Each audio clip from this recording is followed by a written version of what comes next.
Naka-hold up naman nila si Salvador, ah. Mas lalong tumapang yung gunggong na yun eh. Eh, di ba mga pulis kayo? Kaya nyo na yan. Namusak sa akong kaliniatan. Hambog mo, wala ka nang binigpat sa tatay mo. Sige, putok mo! Tingnan natin kung hanggang saan ang tapang mo. Hamunin mo lahat ng masasamang loob at sabihin mo sa kanila magkano sila. Andito na si Salvador Vengador!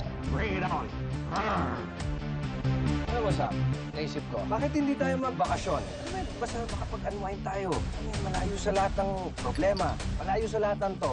Dala ko kayo. Eh, tatlong tukmol na bumangga sa amin sa Chinatown. Bakit? Naman ba kayo? May bitaw ba kayo? Gusto nyo makatingin ng kamao? Yun lang. Kapag giro mo na yan, saksak ka ng reklamo laban sa atin. Baka matuluyan tayo suspended. Nabugbog kami na yan, CIA! Baka nasa parking lot pa, tarabo natin ka po! Bilis!